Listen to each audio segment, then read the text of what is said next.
ಸಕಲರಿಗೂ ನಮಸ್ತೆ. ಸರೋಜಮ್ಮನವರು ಅಂತಿಮ ದರ್ಶನ ಇದೀಗ ತಾನೇ ಶುರುವಾಗಿದೆ. ಅವ್ರನ್ನ ನೋಡ್ತಿದ್ದಾಗ ಅದು ನನಗನ್ಸಿದ್ದು ವೈಯಕ್ತಿಕವಾಗಿ ಅದು ಸಾವಲ್ಲ, ಹುಟ್ಟು ಅಂತ.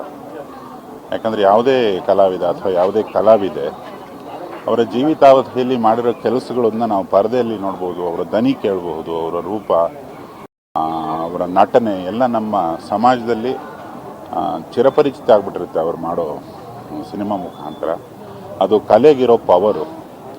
ಆಗಿನ ಕಾಲಕ್ಕೆ ಹಲವಾರು ಭಾಷೆಗಳಲ್ಲಿ ನಟಿಸಿ ಹಲವಾರು ಸಮಾಜಗಳನ್ನು ಅವ್ರದ್ದೇ ಆದ ರೀತಿಯಲ್ಲಿ ತಲುಪಿದಂಥ ಮಹನೀಯ ನಟಿಯವರು, ಹಿರಿಯರು.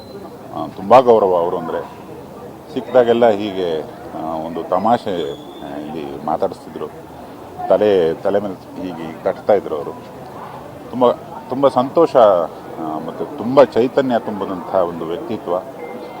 ನಾನು ಈಗಲೂ ಅನಿಸೋದು, ಯಾರೇ ಚಟುವಟಿಕೆಯಿಂದ ಕೆಲಸ ಮಾಡಿ ಸಮಾಜಕ್ಕೊಂದು ಎಂಟರ್ಟೈನ್ಮೆಂಟು, ಸಮಾಜಕ್ಕೊಂದು ನೆನಪನ್ನು ಬಿಟ್ಟು ಹೋಗ್ತಾರೆ, ಅವರದ್ದು ವಿದಾಯ ಆಗೋದಿಲ್ಲ. ಅದು ಚಿರವಾದ ನೆನಪು, ಚಿರಸ್ಮರಣೆ ಅಂತ ಅದಕ್ಕೆ ಪ್ರಾಯಶಃ ಕರೀತಾರೆ. ಮತ್ತೊಮ್ಮೆ ಮಗದೊಮ್ಮೆ ಸರೋಜಮ್ಮ, ಹೋಗಿ ಬನ್ನಿ. ಸಾವಲ್ಲ, ಇದು ನಿಮ್ಮ ಹುಟ್ಟು. ನಮ್ಮ ನೆನಪುಗಳಲ್ಲಿ ಸದಾಕಾಲ ನೀವು ಜೀವಂತ ಅಂತ ಹೇಳ್ತೇನೆ. ನಮಸ್ಕಾರ. Thank you.